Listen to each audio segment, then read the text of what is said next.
मायं रहममेजं ध्येयमाम्ना जगेयं सदजमसदजेयं श्रीसहायं भजेयं तपस्वाध्याय शुश्रूषा कृष्णपूजारतं मुनिं विश्वेशमिष्टदं वन्दे परिव्राट् चक्रवर्तिनं श्रीगुरुभ्यो नमः हरिः ओम् श्रियः पत्ये नित्या गणितगुणमाणिक्य विशदप्रभा जालोल्लासोपहत सकलावद्यतमसे जगज्जन्मस्थेम प्रलयरचनाशीलवपुषे नमो शेषाम्नाय स्मृतिहृदयदीप्ताय हरये येन प्रादुरभावि भूमिवलजे व्यस्तारिगोसन्ततिः प्राबोधिश्रुतिपङ्कजं करुणया प्राकाशितत्वं परम् ध्वान्तं ध्वंसमनादि साधुनिकरश्चाकारि सन्मार्गगः तेन व्यासदिवाकरेण सततं मात्याजि मे मानसम् व्याप्तिर्यस्य निजे निजे नमः सा पक्षे सपक्षे स्थितिः व्यावृत्तिश्च विपक्षतोऽथ विषये शक्तिर्न वै बाधिते नैवास्ति प्रतिपक्षयुक्तिरतुलं शुद्धं प्रमाणं समे भूयात् तत्त्वविनिर्णयाय भगवान् आनन्दतीर्थो मुनिः भवति यदनुभावात्येडमूकोऽपि वाग्मी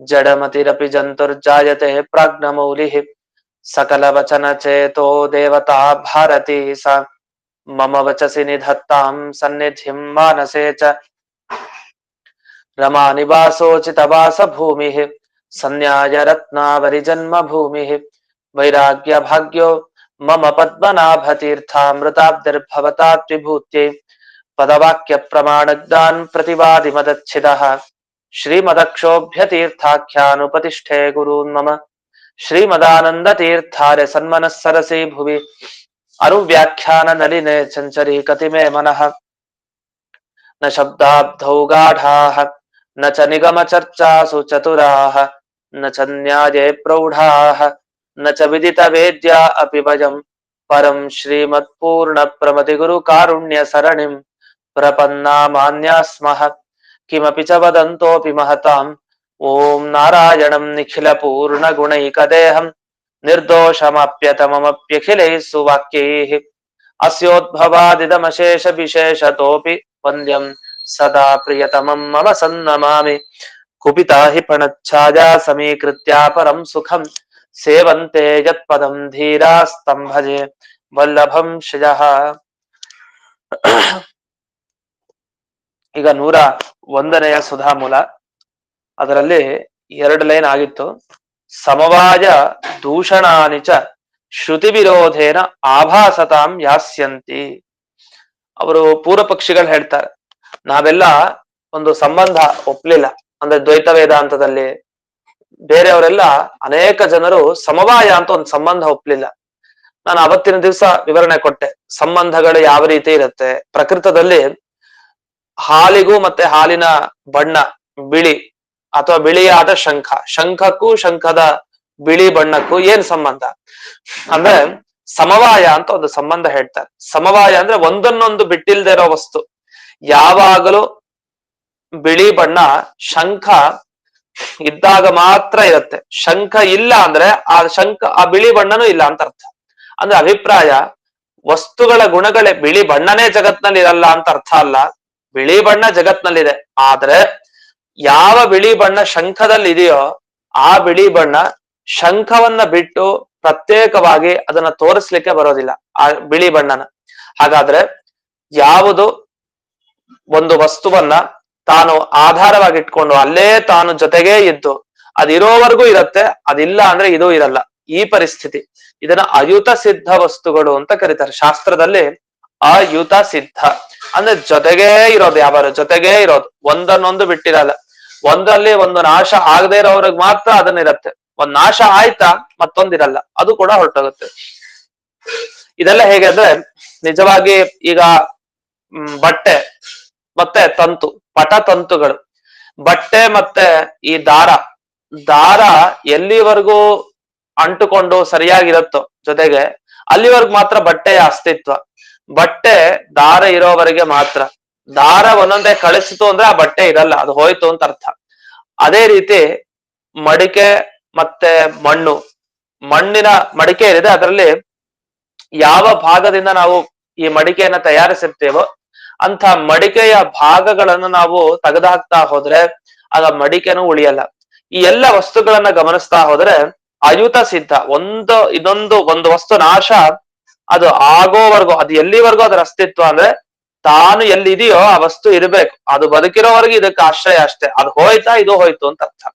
ಈ ತರದ ವಸ್ತುಗಳಾಗಿದ್ರೆ ಅದರಲ್ಲೂ ಇಂಥ ಜಡ ಪದಾರ್ಥಗಳಲ್ಲಿ ಸಮವಾಯ ಸಂಬಂಧವನ್ನ ಒಪ್ಪಿದ್ದಾರೆ. ಈಗ ನಮ್ಮಲ್ಲೂ ಕೂಡ ಜ್ಞಾನ ಇದೆ. ಈಗ ಜೀವರಿಗೆಲ್ಲ ಜ್ಞಾನ ಬಂತು. ಈ ಜ್ಞಾನ ಎಲ್ಲಿವರೆಗಿರುತ್ತೆ? ಆತ್ಮ ಇರೋವರೆಗೆ ಜ್ಞಾನ. ಆತ್ಮ ಇಲ್ಲ ಅಂದ್ರೆ ಜ್ಞಾನನೂ ಇಲ್ಲ. ಆದ್ರೆ ಆತ್ಮ ಇಲ್ಲ ಅನ್ನೋ ಪರಿಸ್ಥಿತಿ ಬರಲ್ಲ, ಅದು ನಿತ್ಯ. ಅಂತೂ ಈ ಜ್ಞಾನ ನಮ್ಗೆ ಎಲ್ಲಿಂದ? ದೇಹ ಅಂತ ಇಟ್ಕೊಳ್ಳೋಣ. ದೇಹ ಇರೋವರೆಗೆ ಮಾತ್ರ ನಮಗೆ ಜ್ಞಾನ ಬರೋದಷ್ಟೇ. ಅದು ಕೂಡ ಏನೋ ದೇಹ ಇದ್ರೆ ದೇಹದಲ್ಲಿ ಇಂದ್ರಿಯಗಳು ಇರ್ತಾವೆ ಅಂತ ಅರ್ಥ. ಆ ಇಂದ್ರಿಯಗಳು ಎಚ್ಚರ ಇದ್ದಾಗ ಜ್ಞಾನ ಬರುತ್ತೆ ಅಂತ ಅರ್ಥ. ಜ್ಞಾನ ಎಲ್ಲಿವರೆಗೂ ಇರ್ಲಿಕ್ಕೆ ಸಾಧ್ಯ? ಒಬ್ಬ ಜೀವನಿಗೆ ದೇಹ ಇರೋವರೆಗೆ ಮಾತ್ರ. ದೇಹ ಹೋಯ್ತಾ ಆ ದೇಹದ ಜೊತೆಗೆ ಬಂದ ಜ್ಞಾನವೂ ಹೋಯ್ತು. ಮತ್ತು ಉಳಿಯತ್ತಲ್ಲ ಅಂದ್ರೆ ಅದ್ ನಿಜ, ಸ್ವರೂಪ ಜ್ಞಾನ ಎಲ್ಲ ಇರುತ್ತೆ, ಆ ಜೀವನಲ್ಲಿ ಇರುತ್ತೆ, ಅದೆಲ್ಲ ಸರಿ. ಆದರೆ ಇವರು ಹೇಳೋ ಪ್ರಕಾರ ಏನಂದ್ರೆ ಒಂದು ವಸ್ತು ಮತ್ತೊಂದು ವಸ್ತುವನ್ನ ಅವಲಂಬಿಸಿಕೊಂಡು ಅದಿರೋವರೆಗೆ ತಾನು ಮಾತ್ರ ಇರುತ್ತೆ, ಅದು ಹೋದ್ರೆ ಇದು ಹೋಗುತ್ತೆ ಅಂತ ಆದ್ರೆ ಆಗ ಅಂಥ ಎರಡು ವಸ್ತುಗಳಿಗೆ ಸಮವಾಯ ಅಂತ ಸಂಬಂಧ ಅಂತ ಹೋಗ್ತಾರೆ. ಹಾಗಾದ್ರೆ ಹಾಲಿಗೂ ಹಾಲಿನ ಬಣ್ಣಕ್ಕೂ ಏನ್ ಸಂಬಂಧ ತರ್ಕಶಾಸ್ತ್ರದಲ್ಲಿ ಅಂತ ಕೇಳಿದ್ರೆ ಸಮವಾಯ ಅಂತ ಹೇಳ್ಬೇಕು ನಾವು ಬಾಯ್ಬಿಟ್ಟು. ಮತ್ತಿದಾದ್ಮೇಲೆ ಈ ಬಟ್ಟೆಗೂ ಮತ್ತೆ ದಾರಗಳಿಗೂ ಏನು ಸಂಬಂಧ?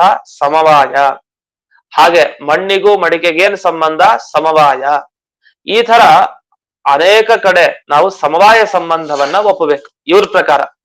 ತಾರ್ಕಿಕರು, ನ್ಯಾಯಶಾಸ್ತ್ರ ಅಧ್ಯಯನ ಮಾಡಿದವ್ರು ಹೀಗೆ ಹೇಳ್ತಾರೆ ಆ ಸಮವಾಯ ಸಂಬಂಧ ಅಂತ.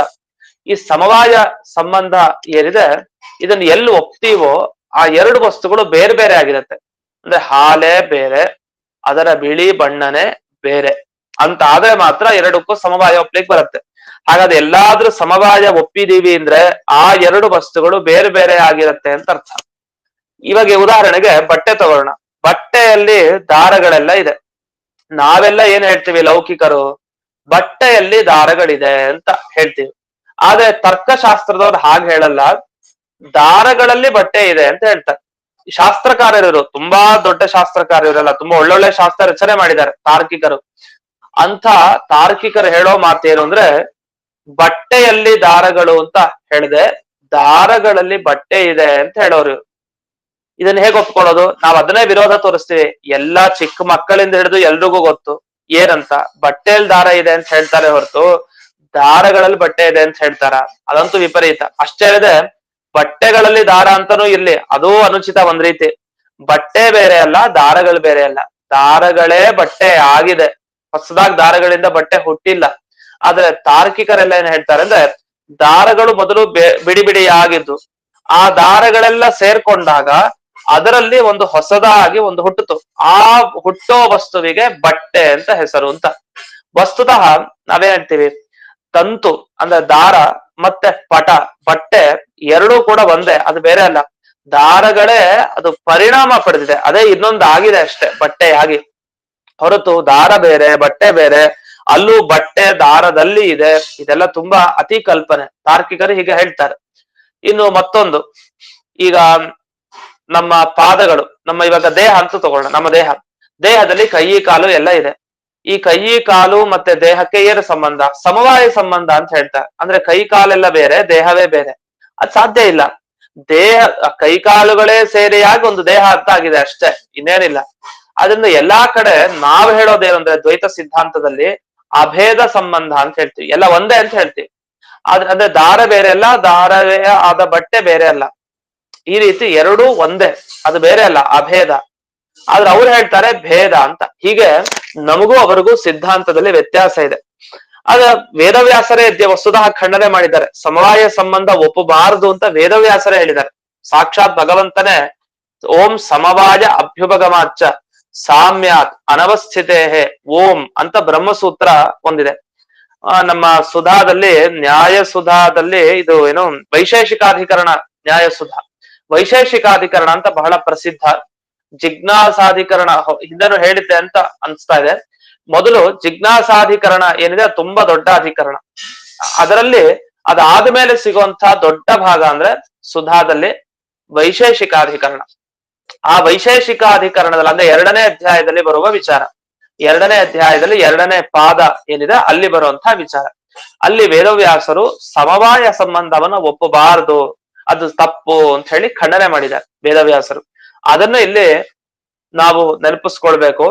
ಆದ್ರೆ ಇಲ್ಲೇನ್ ಹೇಳ್ತಾರೆ ಅಂದ್ರೆ ಸಮವಾಯ ದೂಷಣಾನಿಚ ಶ್ರುತಿ ವಿರೋಧೇನ ಆಭಾಸತಾಂ ಯಾಸ್ಯಂತಿ.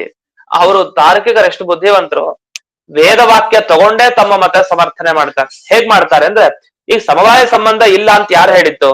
ವೇದವ್ಯಾಸರೇ ಖಂಡನೆ ಮಾಡ್ತಾ ಇದ್ದಾರೆ, ಸಮವಾಯವನ್ನ ಒಪ್ಪಬಾರದು. ಎಲ್ರಿಗೂ ಗೊತ್ತು ಹಾಲು ಬಿಳಿ ಬಣ್ಣ ಬೇರೆ ಬೇರೆನಾ?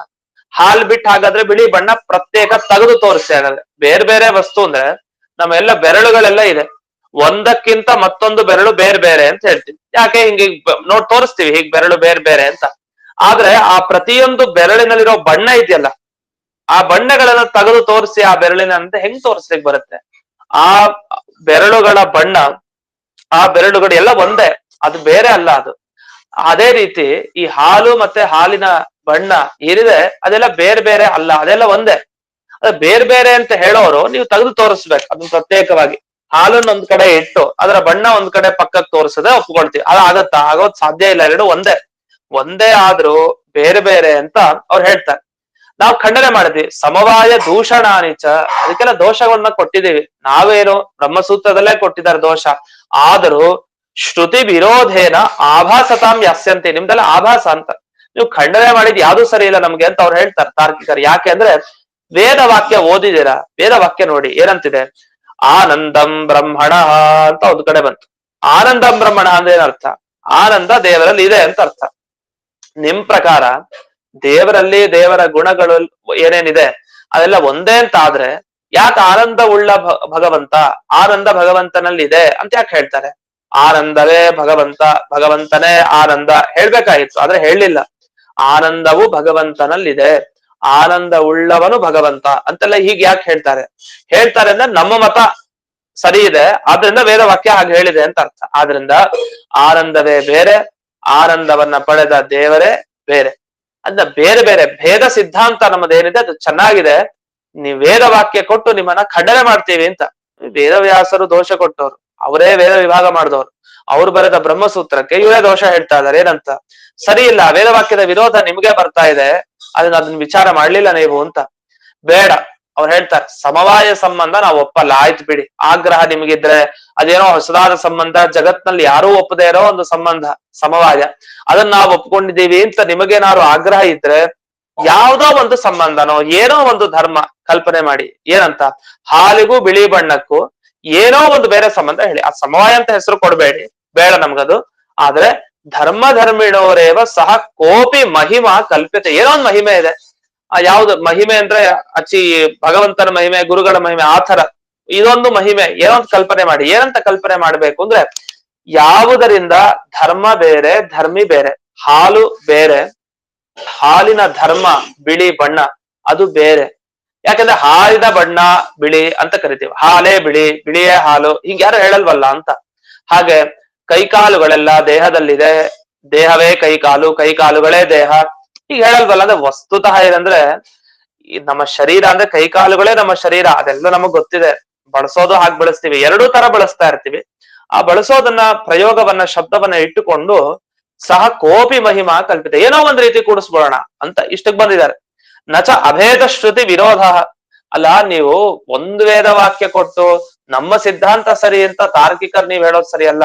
ಯಾಕೆ ಅಂದ್ರೆ ನಮಗೂ ವೇದವಾಕ್ಯ ಇದೆ, ನಾವೇನ್ ವೇದವಾಕ್ಯ ಓದ್ಲಿಲ್ವಾ? ಆನಂದೋ ಬ್ರಹ್ಮೇತಿ ವ್ಯಜಾನಾತ್, ಸ್ಪಷ್ಟವಾಗಿದೆ. ಆನಂದ ಅಂದ್ರೆ ಯಾರು? ಬ್ರಹ್ಮ. ಬ್ರಹ್ಮ ಅಂದ್ರೆ ಏನು? ಆನಂದ. ಇತಿ ವ್ಯಜಾನಾತ್, ತಿಳ್ಕೊಳ್ಳಿ ಅಂತ ಸ್ಪಷ್ಟವಾಗಿ ಹೇಳಿದ್ದಾರೆ ವೇದದಲ್ಲಿ. ಗುಣ ಬೇರೆ ದೇವ್ರು ಬೇರೆ, ಅದ್ ಹೇಗೆ ಹೇಳ್ತೀರಿ? ತಪ್ಪಲ್ವಾ ಅಂತ ಪ್ರಶ್ನೆ ಮಾಡಿದ್ರೆ, ಅಯ್ಯೋ ಅದಕ್ ಬೇರೆ ಅರ್ಥ ಅಂತ ಅವನು ಶುರು ಮಾಡ್ದ. ನಾವು ಸಾಮಾನ್ಯವಾಗಿ ಹೀಗೆ ಕ್ರಮ ತೋರಿಸ್ತಾ ಇರ್ತೀವಿ. ಯಾವ್ದಾರು ಅದ್ವೈತ ಸಿದ್ಧಾಂತದವರು ಅಥವಾ ಬೇರೆ ಸಿದ್ಧಾಂತದವರು ತತ್ವಮಸಿ ಈ ತರದ ವಾಕ್ಯಗಳನ್ನ ಕೊಟ್ಟಾಗ, ನೀವ್ ಹೇಳೋ ಅರ್ಥ ಅಲ್ಲ, ಅದಕ್ಕೆ ಬೇರೆ ಅರ್ಥ ಇದೆ, ಅದಕ್ಕೆ ಪ್ರಮಾಣ ಇದೆ ಅಂತ ಬೇರೆ ಅರ್ಥ ತೋರಿಸ್ತಾ ಇರ್ತೀವಿ ಅವ್ರು ಹೇಳೋ ವಾಕ್ಯಗಳಿಗೆ. ಹಾಗೆ ತಾರ್ಕಿಕರು ನಮ್ಮ ಮೇಲೆ ಈ ತರ ಪ್ರಯೋಗ ಮಾಡ್ತಾ ಇದ್ದಾರೆ. ನೀವು ಕೊಡೋ ವೇದವಾಕ್ಯಕ್ಕೆ ಆ ತರ ಅರ್ಥ ಅಲ್ಲ, ಬೇರೆ ಅರ್ಥ ಇದೆ. ನಮ್ಮ ಸಿದ್ಧಾಂತನೇ ಸರಿ, ದೇವ್ರು ಬೇರೆ ದೇವರ ಗುಣಗಳು ಬೇರೆ ಅಂತ. ಇದು ಹೇಗೆ ಸಮರ್ಥನೆ ಮಾಡ್ತಾರೆ ಅವರು ಅಂದ್ರೆ ಅದಕ್ಕೆ ಹೇಳ್ತಾರೆ, ಅನಾಗಂತುಕತ್ವೇನ ಉಪಚಾರೋಪಪತ್ತೇ. ಅದು ಒಂದೇ ಅನ್ನೋ ತರಹ ಹೇಳಿರೋದಷ್ಟೇ, ಒಂದೇ ತರ, ಒಂದೇ ಅಲ್ಲ, ಒಂದೇ ಆದ ವಸ್ತುಗಳು ಹೇಗಿರುತ್ತೋ ಹಾಗಿವೆ ಅಂತ ಅರ್ಥ ಅಷ್ಟೇ. ಅಂದ್ರೆ ಈಗ ಒಂದೇ ವಸ್ತು ಅಂತ ಅನ್ಕೊಳ್ಳೋಣ, ಎರಡು ವಸ್ತು, ಹಾಲು ಮತ್ತೆ ಬಿಳಿ ಎರಡು ಒಂದೇ ಅಂತ ಇಟ್ಕೊಳ್ಳೋಣ. ಒಂದೇ ಅಂದ್ರೆ ಯಾವತ್ತೂ ಅದು ಹೊಸದಾಗಿ ಬರೋದಲ್ಲ, ಯಾವತ್ತು ಎಲ್ಲಿಂದ ಹಾಲಿದೆಯೋ ಅಲ್ಲಿನಿಂದ ಹಿಡಿದು ಹಾಲಿನಲ್ಲಿ ಬಿಳಿ ಬಣ್ಣ ಇದ್ದೇ ಇರುತ್ತೆ ಅವತ್ತಿನಿಂದ. ಅಂದ್ರೆ ಏನರ್ಥ, ಅಭೇದ.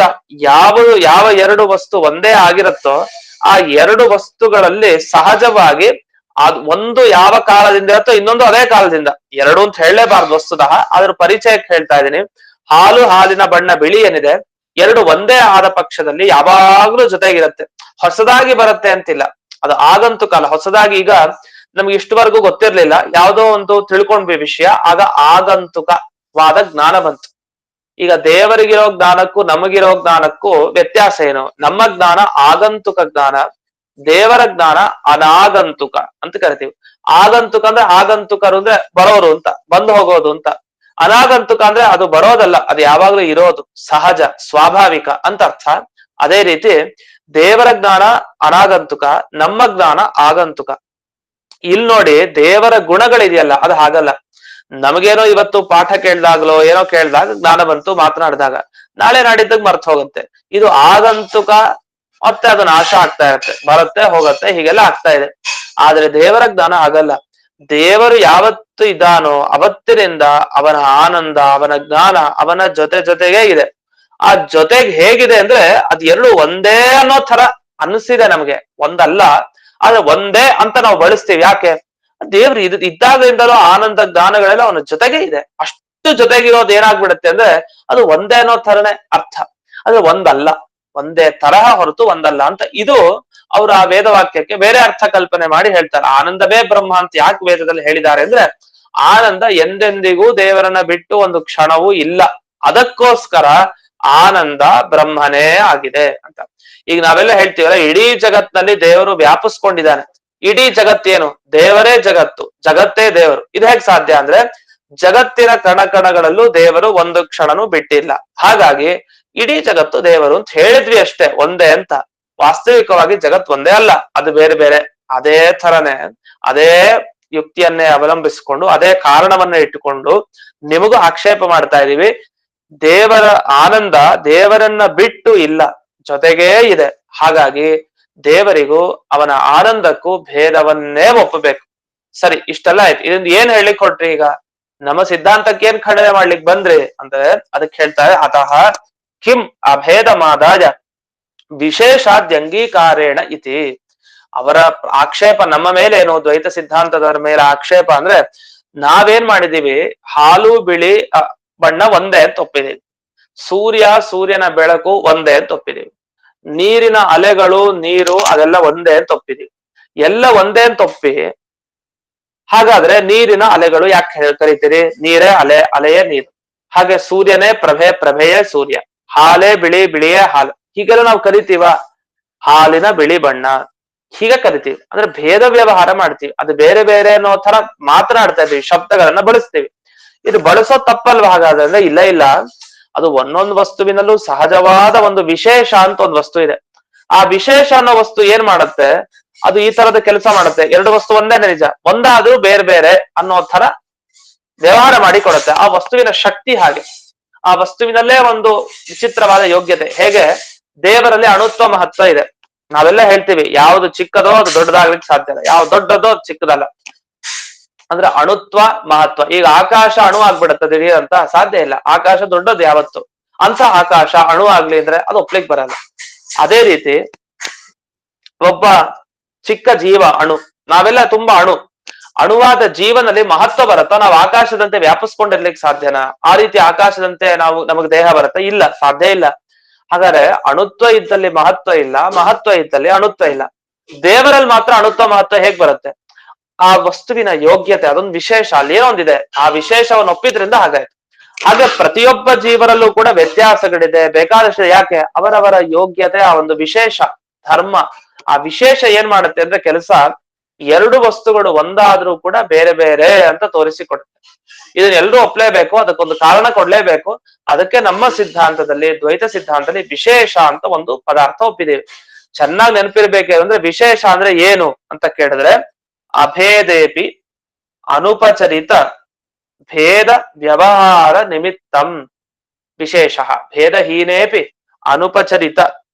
ಅದು ಏನಂದ್ರೆ ವಾಸ್ತವಿಕವಾಗಿ ಭೇದ ಇರೋದಿಲ್ಲ, ಎರಡೂ ಕೂಡ ಬೇರೆ ಬೇರೆ, ಆದ್ರೂ ಕೂಡ ಅಲ್ಲಿ ಭೇದ ವ್ಯವಹಾರ ಮಾಡಬಹುದು. ಭೇದ ವ್ಯವಹಾರ ಅಂದ್ರೆ ಇದು ಬೇರೆ ಇದು ಬೇರೆ ಅಂತ ಕರೆಯೋದು. ಇದು ಬೇರೆ ಅಂತ ಎರಡು ವಸ್ತುಗಳನ್ನ ನಾವು ಒಂದೇ ಆಗಿದ್ರು ಬೇರೆ ಬೇರೆ ಅಂತ ಕರೀಲಿಕ್ಕೆ ಬೇಕಾದ ಒಂದು ಪದಾರ್ಥ. ಆ ಪದಾರ್ಥಕ್ಕೆ ಹೆಸರು ವಿಶೇಷ ಅಂತ ಹೆಸರು. ಅದು ಪ್ರತಿಯೊಬ್ಬ ಜೀವನಲ್ಲೂ ಇರುತ್ತೆ. ಅದು ಬರೀ ದೇವರಲ್ಲಿ ಅಂತಲ್ಲ, ದೇವರ ಬಗ್ಗೆ ಹೇಳಿದಾಗ ಅನುಭವಕ್ಕೆ ಬರುತ್ತೆ ಅಂತ ಅದನ್ನ ವಿವರಣೆ ಮಾಡಿದ್ದು. ಜೀವರಲ್ಲೂ ಪ್ರತಿಯೊಬ್ಬರಲ್ಲಿ ಆ ವಿಶೇಷ ಇದ್ದೇ ಇರುತ್ತೆ. ಆ ವಿಶೇಷ ಇರೋದ್ರಿಂದಲೇ ನಾವೇ ಆದ್ರೂ ನಮಗಿಂತ ನಮ್ಮ ಜ್ಞಾನ ಬೇರೆ, ನಮಗಿಂತ ನಮ್ಮ ಆನಂದ ಬೇರೆ, ಹೀಗೆಲ್ಲ ನಮಗೆ ಅನುಭವಕ್ಕೆ ಬರ್ತಾ ಇರುತ್ತೆ. ಆ ಶಬ್ದಗಳನ್ನ ಬಳಸ್ತೀವಿ. ಅಂತೂ ಈ ವಿಶೇಷ ಅನ್ನೋ ಒಂದು ವಸ್ತುವನ್ನ ಒಪ್ಪೋದ್ ಯಾಕೆ, ನೀವು ಒಪ್ಪಬೇಡಿ, ಯಾಕೆ ಕಷ್ಟಪಡ್ತೀರಿ? ಜಗತ್ನಲ್ಲಿ ಇಲ್ಲದೆ ಇರೋ ಒಂದು ವಿಶೇಷ ಯಾಕೆ ಒಪ್ತೀರಿ ಅಂತ ನಾವು ಅವ್ರಿಗೆ ಆಕ್ಷೇಪ ಮಾಡ್ತೀವಿ. ಜಗತ್ನಲ್ಲೇ ಇಲ್ಲದೆ ಇರೋ ಒಂದು ಸಮವಾಯ ಸಂಬಂಧ ಯಾಕೆ ಒಪ್ಪಿದ್ರಿ ನೀವು ಅಂತ ಕೇಳಿದ್ದಕ್ಕೆ ನಮಗೆ ಉಲ್ಟಾ ಆಯ್ತು. ನಮ್ಮನ್ ಕೇಳ್ತಾರವ್ರು, ಜಗತ್ನಲ್ಲೇ ಇಲ್ಲದೆ ಇರೋ ಒಂದ್ ವಿಶೇಷ ನೀವ್ ಯಾಕೆ ಒಪ್ಪಿದ್ದೀರಿ ಅಂತ ನಮಗೆ ಪ್ರಶ್ನೆ ಮಾಡಿ ನಿಲ್ಲಿಸಿದ್ರು. ಇದು ಒಬ್ಬರ ಮತ ಆಯ್ತು, ಇವ್ರು ಒಂದು ಮತ ಆಯ್ತು. ಇನ್ನೊಬ್ರು ಮತಕ್ಕೆ ಬಂದ್ವಿ. ಇದು ಅದ್ವೈತ ಮತ. ಅದ್ವೈತ ಮತದ ವಿವರಣೆ ಇದು. ಈ ಅದ್ವೈತ ಮತದ ಖಂಡನೆಯನ್ನು ಕೂಡ ಈಗ ಮುಂದೆಲ್ಲ ಬರುತ್ತೆ. ಇವರೇನು ಹೇಳ್ತಾರೆ ಅಂದ್ರೆ ಅಪರ ಆಹ ಅಂತ ಬೇರೆಯವರು ಹೇಳ್ತಾರೆ ಅಂತ ಹೇಳ್ತಾರೆ. ಸ್ಪಷ್ಟವಾಗಿ ಇವರು ಅಂತ ಉಲ್ಲೇಖ ಮಾಡಲ್ಲ, ಆದ್ರೆ ಅವರ ಮತನೇ ಅದು. ಅಪರ ಆಹ ಅಖಂಡಮೇವ ಬ್ರಹ್ಮ ನತು ತತ್ರ ಕಶ್ಚಿದ್ ವಿಶೇಷ. ಇದು ಅವರ ಮತ. ಅಖಂಡಮೇವ ಬ್ರಹ್ಮ, ಬ್ರಹ್ಮ ಅಂದ್ರೇನು? ಅಖಂಡಮೇವ. ಅದು ಖಂಡ ಮಾಡ್ಲಿಕ್ ಬರಲ್ಲ, ಅದನ್ನ ಹೀಗೆ ಅಂತ ವಿಭಾಗ ಮಾಡ್ಲಿಕ್ ಬರಲ್ಲ. ಹೌದು, ವಿಭಾಗ ಮಾಡ್ಲಿಕ್ ಬರಲ್ಲ. ದೇವರನ್ನ ಯಾರು ವಿಭಾಗ ಮಾಡ್ತಾ ಕೂಡ್ತಾರ ಅಂದ್ರೆ ಹಾಗಲ್ಲ. ದೇವರಲ್ಲಿ ಯಾವುದೇ ಗುಣ ಇಲ್ಲ. ಜ್ಞಾನ, ಆನಂದ, ಶಕ್ತಿ ಇದೆಲ್ಲ ಹೇಳಿಕ್ ಬಂದ್ರೆ ಒಂದು ಸಖಂಡ ಪದಾರ್ಥ. ಸಖಂಡ ಅಂದ್ರೆ ಒಂದಿಷ್ಟು ಪೀಸ್ ಆಗೋಗಿರುತ್ತೆ ಒಂದು ಪದಾರ್ಥ. ಎಲ್ಲ ಒಂದೊಂದು ಪೀಸ್ಗಳು, ಒಂದೊಂದು ಪಾರ್ಟ್ಗಳು ಏನೇನಿರುತ್ತೆ ಅದು ಖಂಡಗಳು. ಆ ಖಂಡಗಳಿಂದ ಕೂಡಿದ್ದು ಸಖಂಡ. ಈಗ ನಮ್ಮ ಕೈ, ಕಾಲು ಎಲ್ಲ ಇದೆ, ಇದೆಲ್ಲ ಕಟ್ ಮಾಡಿ ಹಾಕಿದ್ರೆ ಒಂದ್ ಕಡೆ ಇದು ಖಂಡ ವಸ್ತು, ಸಖಂಡ ವಸ್ತು. ಇಡೀ ದೇಹ ಸಖಂಡ ಅಂತ ಕರಿತೀವಿ. ಅಖಂಡ ಅಂದ್ರೆ ಅದು ಒಂದೇ. ಈಗ ಆಕಾಶ ಇದೆ, ಆಕಾಶದಲ್ಲಿ ಹೋಗ್ಬಿಟ್ಟು ಒಂದ್ ವಿಭಾಗ ಮಾಡ್ಲಿಕ್ಕೆ ಬರುತ್ತ? ಇದೊಂದಿಷ್ಟು ಆಕಾಶ, ಇದೊಂದಿಷ್ಟು ಆಕಾಶ, ಹಾಗೆ ಮಾಡ್ಲಿಕ್ಕೆ ಬರಲ್ಲ. ಆಕಾಶ ಅಖಂಡ, ಅದು ಒಂದೇ ಎಲ್ಲಾ ಕಡೆ. ಅದೇ ರೀತಿ ದೇವರು ಕೂಡ ಅಖಂಡ. ಅಲ್ಲಿ ಜ್ಞಾನ, ಆನಂದ, ಒಂದಿಷ್ಟು ವಿಶೇಷಗಳನ್ನು ತುಂಬಿಸೋದು ಅದೆಲ್ಲ ಇಲ್ಲ. ನತು ತತ್ರ ಕಶ್ಚಿದ್ ವಿಶೇಷ. ಇವ್ರು ತುಂಬಾ ಬುದ್ಧಿವಂತರು. ನಮ್ಗೇನ್ ಚರ್ಚೆ ಅಂದ್ರೆ, ನಮಗೂ ತಾರ್ಕಿಕರಿಗೂ ಏನ್ ಚರ್ಚೆ? ನೀನು ಆನಂದ ಬೇರೆ ಮತ್ತೆ ದೇವರು ಬೇರೆ ಅಂತ ಹೇಳ್ತಿ. ನಮ್ಮ ಸಿದ್ಧಾಂತ ಹಾಗಲ್ಲ. ನಾವು ಆನಂದ ದೇವರು ಒಂದೇ ಅಂತ, ಗುಣಕ್ಕೂ ಭಗವಂತನಿಗೂ ಅವನ ಕ್ರಿಯೆಗಳಿಗೂ ಎಲ್ಲ ಅಭೇದ ಹೇಳೋರು ನಾವು. ನೀನ್ ಭೇದ ಹೇಳ್ತಿ, ಸಮವಾಯ ಸಂಬಂಧ ಒಪ್ತೀಯ ಅಂತ ನಾವು ಅವ್ರ ಮೇಲೆ ಜಗಳ. ಅವ್ರು ನಮ್ಗೆ ಹೇಳ್ತಾರೆ, ನೀವ್ ಯಾಕೆ ವಿಶೇಷ ಒಪ್ತೀರಿ? ಸರಿ ಇಲ್ಲ, ಯಾರು ಒಪ್ಪಿಲ್ಲ ಇದನ್ನ ಅಂತ ಅವ್ರು ನಮ್ಗೆ ಹೇಳಿದ್ರು. ಇವರು ಅಪರ ಆಹ ಅನ್ನೋ ಈ ಮತದವ್ರು ಏನಂದ್ರೆ ಬುದ್ಧಿವಂತರು, ಇವ್ರು ದೇವರಲ್ಲಿ ಗುಣನೇ ಒಪ್ಲಿಲ್ಲ. ಗುಣ ಒಪ್ಪಿದ್ರೆ ತಾನೇ ಸಮಸ್ಯೆ. ಆನಂದ ಅನ್ನೋ ಗುಣನೇ ಇಲ್ಲ, ಶಕ್ತಿ ಇಲ್ಲ, ಜ್ಞಾನ ಇಲ್ಲ, ನಿರ್ಗುಣ ನಿರಾಕಾರ ಬ್ರಹ್ಮ. ಅಂಥವನೇ ಅಖಂಡ ಬ್ರಹ್ಮ ಅಂತ ಅವನಿಗೆ ಹೆಸರು. ಇಂಥ ಬ್ರಹ್ಮನಿಗೆ ಆನಂದಾದಿಗಳನ್ನೇ ಒಪ್ಲಿಲ್ಲ ಅಂದ್ಮೇಲೆ ಜಗಳನೇ ಇಲ್ಲ. ಗುಣನೇ ಇಲ್ಲ ಅಂದ್ಮೇಲೆ, ಗುಣವೇ ಇಲ್ಲ ಅಂದ್ಮೇಲೆ ಅಂಥ ವಸ್ತುವಿನೊಟ್ಟಿಗೆ ನೀವು ಅಲ್ಲಿ ಒಂದೋ ಬೇರೆನೋ ಅನ್ನೋ ಚರ್ಚೆಗೆ ಅವಕಾಶನೇ ಇಲ್ಲ ಅಂತ ಹೀಗೊಂದು ವಾದ. ಅದಕ್ಕೆ ಇಲ್ಲ ಅಪರ ಶ್ರುತಿ ವಿರೋಧ. ಹಾಗಲ್ಲ, ಎಷ್ಟೋ ವೇದವಾಕ್ಯಗಳು ಹೇಳ್ತಾ ಇದೆ ದೇವರಲ್ಲಿ ಗುಣ ಇದೆ, ದೇವರು ಸೃಷ್ಟಿ ಮಾಡ್ತಾನೆ, ದೇವರು ತಿಳ್ಕೊಳ್ತಾನೆ, ಅವನ್ಗೆ ಅನೇಕ ಶಕ್ತಿಗಳಿದೆ, ಪರಿಪೂರ್ಣ ಶಕ್ತಿ. ಇಷ್ಟೆಲ್ಲ ದೇವರ ಮಹಿಮೆಯನ್ನ ಕೊಂಡಾಡ್ಲಿಕ್ಕೆ ಹೊರಟಿರೋದು ವೇದವಾಕ್ಯಗಳು. ಅಷ್ಟಿದ್ದ ಮೇಲೆ ನೀವ್ ಏನೂ ಇಲ್ಲ ಅಂತ ಹೇಳ್ತೀರಲ್ಲ, ಇದು ಹೇಗ್ ಸಾಧ್ಯ ಅಂತ ಒಂದು ಪ್ರಶ್ನೆ ಇದೆ. ಆ ಪ್ರಶ್ನೆಗೆ ಅವರು ಮುಂದಕ್ಕೆ ಉತ್ತರ ಕೊಡ್ತಾರೆ. ಏನು ಉತ್ತರ ಕೊಡ್ತಾರೆ ಅನ್ನೋದನ್ನ ಮತ್ತೆ ನಾಳೆ ದಿವಸ ನೋಡೋಣ ಅಂತ ಹೇಳ್ತಾ ಇಂದಿನ ಪಾಠವನ್ನ ಅಸ್ಮದ್ ಗುರುವಂತರ್ಗತ ವ್ಯಾಸತೀರ್ಥ ಗುರುವಂತರ್ಗತ ಭಾರತೀಯ ರಮಣ ಮುಖ್ಯ ಪ್ರಾಣಾಂತರ್ಗತ ಶ್ರೀಮನ್ಮೂಲ ಗೋಪಾಲಕೃಷ್ಣನಿಗೆ ಅರ್ಪಣೆ ಮಾಡ್ತೇನೆ. ಶ್ರೀಕೃಷ್ಣ ಅರ್ಪಣೆ. ನಮಸ್ಕಾರ. ನಮಸ್ಕಾರ ಮಾಡ್ತೀನಿ ಆಚಾರ್ಯ. ನಮಸ್ಕಾರ ಆಚಾರ್ಯ. ನಮಸ್ಕಾರ ಆಚಾರ್ಯ.